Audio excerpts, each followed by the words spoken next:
Hello welcome to all. ഇന്ന് നമ്മൾ discuss ചെയ്യാൻ പോകുന്നത് ഈവിലിൻ എന്ന ഷോർട്ട് ഫിക്ഷനാണ് റിട്ടൺ ബൈ ജെയിംസ് ജോയിസ്. ആദ്യം നമ്മൾ ഡിസ്കസ് ചെയ്യാൻ പോകുന്നത് ഇതിനൊരു ഇൻട്രൊഡക്ഷൻ ആണ്, വിത്ത് ഇംഗ്ലീഷ് ഷോർട്ട് നോട്ട്സ് കൂടി ആഡ് ചെയ്യുന്നുണ്ട്. അതിനുശേഷം നമുക്കിതിൻ്റെ ഡീറ്റെയിൽ ആയിട്ടുള്ള മലയാളം സമ്മറി നോക്കാം. Eveline is a classic work of modernist fiction. It is narrated from the third person point of view. ഒരു മോഡേണിസ്റ്റ് ഫിക്ഷനാണ്. ഇത് നെറേറ്റ് ചെയ്തിട്ടുള്ളത് third person point of view ആണ്.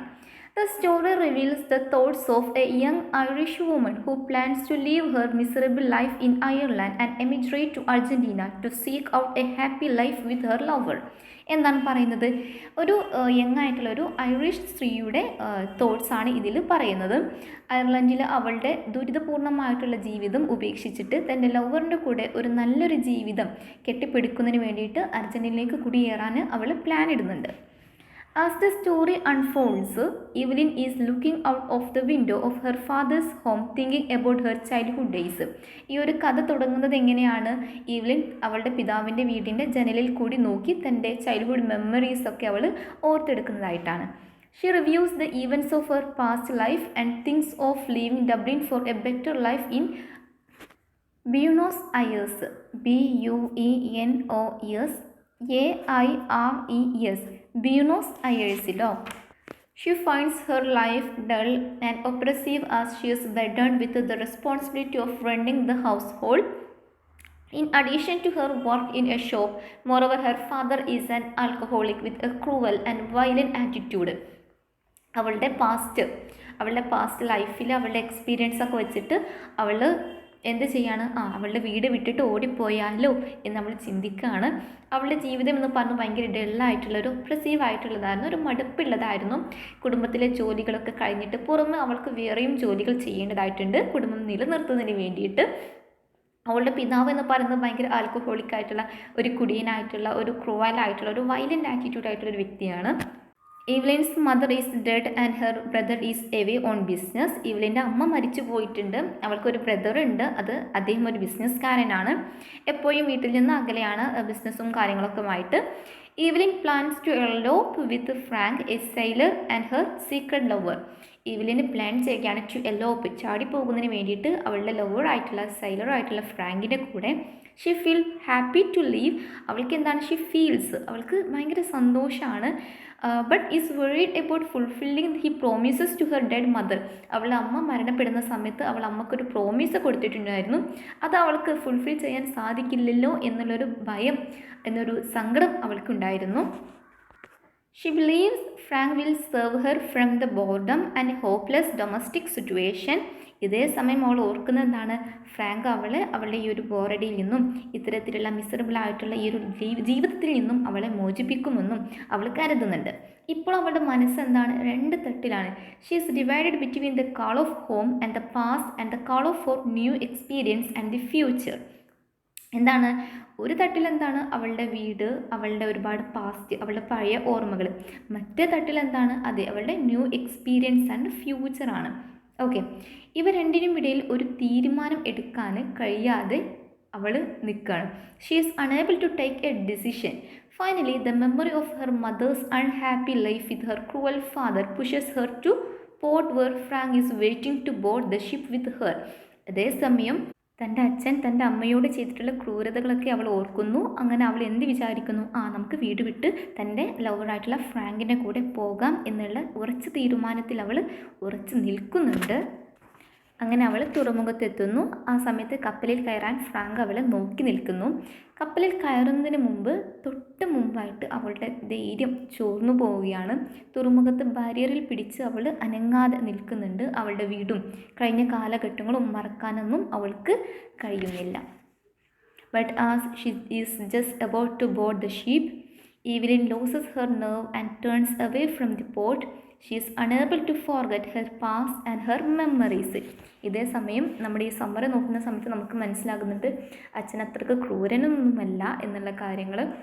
The language of the story is very simple, but it has underlying themes. Evelyn's struggle to escape from a cruel father is compared to the struggle of Ireland against England for independence. ഇത് ഭയങ്കര ഷോർട്ടായിട്ടുള്ളൊരു ഫിക്ഷനാണ്, നല്ല സിമ്പിളായിട്ടുള്ളൊരു സ്റ്റോറിയാണ്. എന്നാലും ഇതിൻ്റെ theme നമുക്ക് എന്ത് ചെയ്യാം? ഭയങ്കരമായിട്ട് അണ്ടർലൈൻ ചെയ്തിടാം. ഇവളിൻ്റെ സ്ട്രഗിൾ എന്തിൽ നിന്ന്, അവളുടെ ക്രൂവലായിട്ടുള്ള ഫാദറിൽ നിന്നും എസ്കേപ്പ് ചെയ്യുന്നുണ്ട് അല്ലേ. എസ്കേപ്പ് ചെയ്യാനുള്ള അവളുടെ സ്ട്രഗിളിനെ ഇവിടെ കമ്പയർ ചെയ്യുന്നത് എന്തുമായിട്ടാണ് നോക്കുകയൊക്കെ, ഇംഗ്ലണ്ടിൻ്റെ കീഴിൽ ശ്വാസം മുട്ടി കഴിയുന്ന അയർലൻഡിൻ്റെ പ്രതീകമായിട്ടാണ് ഇവിടെ കൊടുത്തിട്ടുള്ളത്. Just as Eveline's life is controlled by her father, Ireland is controlled directly and indirectly by England. ഈവ്ലിൻ്റെ ലൈഫ് കൺട്രോൾ ചെയ്തിട്ടുള്ളത് ആരാണ്, അവളുടെ ഫാദറാണ്. അതുപോലെ അയർലൻഡിനെ ഡയറക്റ്റായിട്ടും ഇൻഡയറക്റ്റായിട്ടും കൺട്രോൾ ചെയ്തിട്ടുള്ളത് ആരാണ്, ഇംഗ്ലണ്ടാണ്. Through the story of Eveline, Joyce speaks at the male domination and the discrimination of women had to face in Ireland. ഇതേ സമയം നമ്മുടെ ഓതർ കൊണ്ടുവരുന്നത് മറ്റൊരു തീം, വളരെ ഇമ്പോർട്ടൻ്റ് ആയിട്ടുള്ള മറ്റൊരു തീമാണ് male domination and the discrimination of women. അതും അയർലൻഡിലെ സ്ത്രീകൾക്ക് ഫേസ് ചെയ്യേണ്ട ആ ഒരു വിവേചനം, അതുപോലെ തന്നെ മെയിൽ ഡോമിനേഷനും കാര്യങ്ങളും ഇതിൽ നല്ല രീതിയിൽ തന്നെ ഡിസ്കസ് ചെയ്ത് പോകുന്നുണ്ട്. As the story ends, the reader is left with many questions.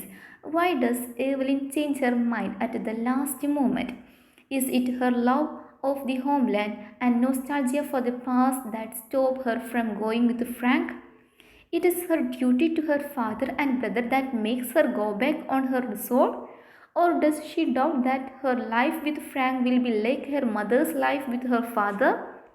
ഒരുപാട് ക്വസ്റ്റ്യൻസ് വായിച്ചു അല്ലേ. അതായത് നമുക്ക് ഈ ഒരു ഷോർട്ട് ഫിക്ഷന് നമ്മൾ വായിച്ച് അവസാനത്തിലെത്തുന്ന സമയത്ത് നമ്മളുടെ ഉള്ളിൽ ഒരുപാട് ക്വസ്റ്റ്യൻസ് ഉണ്ടാകും. ഇതുപോലെയുള്ള ക്വസ്റ്റ്യൻസ്, അവളൊരു ഉറച്ചൊരു തീരുമാനം എടുത്തതിന് ശേഷം പോലും അവസാന നിമിഷം എന്തുകൊണ്ടാണ് ഈവനിൻ അവളുടെ ആ ഒരു ഡിസിഷൻ മാറ്റിയത്? തൻ്റെ ഹോംലാൻഡിനോടും തൻ്റെ പാസ്റ്റ് മെമ്മറീസിനോടുമുള്ള ഒരു സ്നേഹമാണോ ഫ്രാങ്കിൻ്റെ കൂടെ പോകാതിരിക്കാൻ അവളെ പ്രേരിപ്പിച്ചത്? അതോ തൻ്റെ പിതാവിനോടും തൻ്റെ സഹോദരനോടുമുള്ളൊരു ഡ്യൂട്ടി, അതുകൊണ്ടാണോ അവളുടെ ഈ ഒരു മനംമാറ്റത്തിന് കാരണം? അതോ ഫ്രാങ്കും താനും തമ്മിലുള്ള ജീവിതം തൻ്റെ പിതാവും അമ്മയുമായിട്ടുള്ള ജീവിതം പോലെ മിസറബിൾ ആകുമോ? ഇത്തരത്തിലുള്ള ഒരുപാട് ക്വസ്റ്റ്യൻസ് നമുക്ക് ഈ ഒരു ഫിക്ഷൻ കഴിയുന്നതോടുകൂടി നമ്മുടെ ഈവ്ലിൻ ഹില്ലാണ് നമ്മുടെ ഹീറോയിൻ. അവൾ തൻ്റെ ജനലിൽ ഇരുന്ന് പുറത്തേക്ക് നോക്കി നിൽക്കുകയായിരുന്നു. അതേസമയം അവൾ അവളുടെ ചൈൽഡ്ഹുഡ് മെമ്മറീസിനെ റീകാൾ ചെയ്യുന്നു. തൊട്ടടുത്ത ഫീൽഡിൽ മറ്റുള്ള കുട്ടികളോടൊപ്പം അവൾ കളിക്കുന്ന രംഗങ്ങളൊക്കെ അവളുടെ മനസ്സിലോട്ട് കടന്നു വരുന്നു. എന്നാൽ ആ ഫീൽഡ് അവിടെ ഇപ്പോൾ ഇല്ല. അവിടെ പുതിയ ബിൽഡിങ്സും പുതിയ ഹോംസൊക്കെ ഉയർന്നു വന്നിട്ടുണ്ട്. ഇതേ സമയം അവളുടെ മെമ്മറീസ് അവളുടെ അബ്യൂസീവ് ആയിട്ടുള്ള ഫാദറിനെ കുറിച്ചിട്ടാകുന്നു. അവളിപ്പോൾ വീട്ടുജോലികൾക്ക് പുറമെ തന്നെ മറ്റു 2 ജോലികളും ചെയ്യുന്നുണ്ട്. ഒരു ഷോപ്പ് വർക്കറായിട്ടും അതുപോലെ തന്നെ നാനിയായിട്ടും അവർ ജോലി ചെയ്യുന്നു. ഇത് അവൾക്ക് കുറച്ചൊരു ഹാർഡാണ്. അവൾക്ക് 2 സഹോദരന്മാരാണുള്ളത്, ഏണസ്റ്റും ഹാരിയുമാണ്. അതിൽ ഏണസ്റ്റ് മരിച്ചു പോയിട്ടുണ്ട്. ഹാരി ചർച്ചൊക്കെ ഡെക്കറേറ്റ് ചെയ്യുന്ന ബിസിനസ്സാണ്. അതുകൊണ്ട് തന്നെ ഒട്ടുമിക്കപ്പോഴും ദൂരെ സ്ഥലങ്ങളിലാണ് അതിൻ്റെ ജോലി. ഇപ്പോൾ നമ്മുടെ ഈവലിൻ്റെ അവസ്ഥ എന്ന് പറയുന്നത് ഭയങ്കര വിഷമഘട്ടത്തിലാണ്.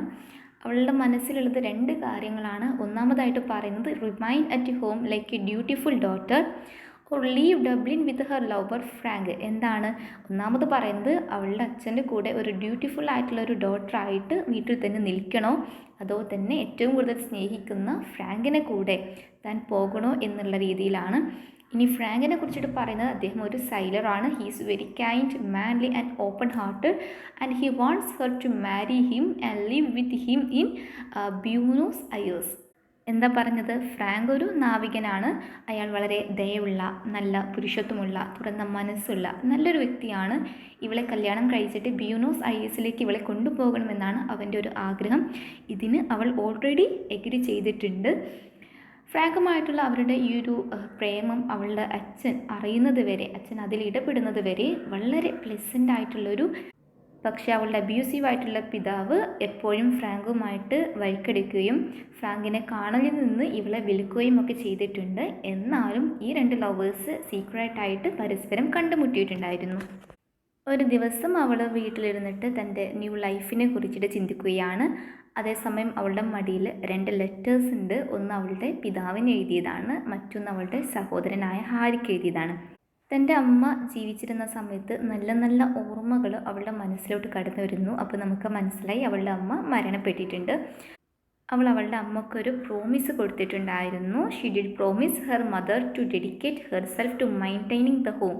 അവളുടെ മരണം വരെ അവൾ അവളുടെ വീടിനെ നോക്കിക്കോളാം, വീടിനെ പരിരക്ഷിച്ചു കൊള്ളാം എന്നുള്ളൊരു വാഗ്ദാനം അവൾ അവളുടെ അമ്മയ്ക്ക് കൊടുത്തിട്ടുണ്ടായിരുന്നു. അവളുടെ വീട്ടിലെ ജീവിതത്തെപ്പറ്റി അവൾ ചിന്തിക്കുന്നു. പാത്രം കഴുകുക, ഭക്ഷണം പാകം ചെയ്യലൊക്കെയാണ് അവളുടെ ഡ്യൂട്ടി. പക്ഷെ അതൊന്നും അത്ര കഠിനമായിട്ടുള്ള കാര്യങ്ങളെല്ലാം ഇതേ സമയം നമ്മൾ പറഞ്ഞിട്ടുണ്ടായിരുന്നു അവളുടെ പിതാവ് എന്ന് പറഞ്ഞൊരു അബ്യൂസീവായിട്ടുള്ളൊരു ഫാദറാണ് എന്നുള്ളത്. ഇപ്പോൾ അവൾ ഓർക്കുന്നത് അവളുടെ പിതാവ് അത്രക്കൊന്നും ക്രൂരനല്ല. കഴിഞ്ഞ ദിവസം അവൾക്ക് അസുഖം വന്ന സമയത്ത് അവളുടെ ഫാദർ ഒരു ഭൂതകഥയൊക്കെ വായിച്ചിട്ട് അവളെ രസിപ്പിച്ചു. അവൾക്ക് ടോസ്റ്റ് ഉണ്ടാക്കി കൊടുത്തു. പണ്ട് ചെറുപ്പകാലത്ത് അവളുടെ ഓൾഡ് ഫാമിലി ലൈഫിനെ കുറിച്ചിട്ട് ഓർക്കുകയാണല്ലേ. ആ സമയത്ത് അവൾ കുടുംബസമേതം ഒരു ട്രിപ്പിനെ പോയപ്പോൾ അവളുടെ പിതാവ് അമ്മയുടെ ബോണറ്റൊക്കെ ധരിച്ചിട്ട് തങ്ങളെ രസിപ്പിച്ച കാര്യമൊക്കെ അവൾ ഓർത്തെടുക്കുകയാണ്. അങ്ങനെ പഴയകാല ഓർമ്മകളിൽ മുഴുകിയിരിക്കുന്ന സമയത്ത് ഒരു സ്ട്രീറ്റ് ഓർഗൻ്റെ സംഗീതം അവൾ കേട്ടു. അത് അവളുടെ അമ്മയുടെ മരണത്തെപ്പറ്റി അവൾ ഓർമ്മിച്ചു. അവളുടെ അമ്മയുടെ മരണം അത്ര നല്ലതല്ലായിരുന്നു. അവളുടെ അമ്മയുടെ ദുഃഖപൂർണ്ണമായിട്ടുള്ള ജീവിതം അവൾ ഓർത്തു. അപ്പോൾ അവൾക്ക് എന്ത് തോന്നി? ആ വീട് വിട്ടു പോകാനുള്ള, അവളുടെ ലവറായിട്ടുള്ള ഫ്രാങ്കിൻ്റെ കൂടെ പോകാനുള്ള അവളുടെ ആഗ്രഹത്തിൽ തന്നെ അവൾ എന്ത് ചെയ്യാണ്? ഉറച്ചു നിൽക്കുകയും തീരുമാനിച്ചു. നേരത്തെ പ്ലാൻ ചെയ്ത പ്രകാരം ആ ഷിപ്പ് വരുന്ന സമയത്ത് ഷിപ്പിൽ കയറുവാൻ അവൾ ഡബ്ലിനിലെ ഡോക്സിൽ തുറമുഖത്ത് അവൾ എത്തുന്നു. ഫ്രാങ്ക് അവിടെ അവൾ ഭയങ്കര ആകാംക്ഷയോടെ അവളെ കാത്തു നിൽക്കുന്നുണ്ട്. അവളുടെ മനസ്സ് പതറാൻ തുടങ്ങുകയാണ്. അവൾ ദൈവത്തിനോട് പ്രാർത്ഥിക്കാൻ തുടങ്ങി, താൻ ചെയ്യുന്ന കാര്യം അത് നല്ലതാവണേ എന്നുള്ളത്. ഫ്രാങ്കിൻ്റെ കൂടെ തന്നെ പോകാമെന്ന തീരുമാനം ശരിയായില്ല എന്ന് അവൾക്ക് തോന്നുന്നു. അതേസമയം തുറമുഖം വിടാനുള്ള ഒരുക്കത്തിൽ ബോട്ട് വിസിലടിക്കുന്ന സമയത്ത് ഫ്രാങ്ക് അവളുടെ കൈ പിടിച്ച് അവൾ ബോട്ടിലേക്ക് ആനയിക്കാൻ ശ്രമിക്കുന്നുണ്ട്. പക്ഷേ അവൾ വഴങ്ങുന്നില്ല. അവിടെ ഉണ്ടായിരുന്ന ഒരു പാരയിൽ അവൾ പിടിക്കുന്നു. ആൾക്കൂട്ടത്തിൻ്റെ തള്ളിൽ ഫ്രാങ്ക് ബോട്ടിൻ്റെ അടുത്തേക്ക് നീങ്ങുന്നു. ഈവലിൻ കം എന്ന് പറയുന്ന സമയത്ത് പല പ്രാവശ്യം വിളിക്കുന്നുണ്ട്. പക്ഷേ ഈവലിൻക്ക് അവിടെ നിന്ന് അനങ്ങാൻ തയ്യാറല്ല. അവൾക്ക് അനങ്ങാൻ അവനക്ക് കഴിഞ്ഞില്ല. വളരെ നിർവീകാരമായിട്ട് ഇമോഷൻലെസ് ആയിട്ട് അവൾ അവിടെ തന്നെ നിൽക്കുകയാണ്. If you find this video helpful, please like, share, comment and finally don't forget to subscribe. Thanks for watching.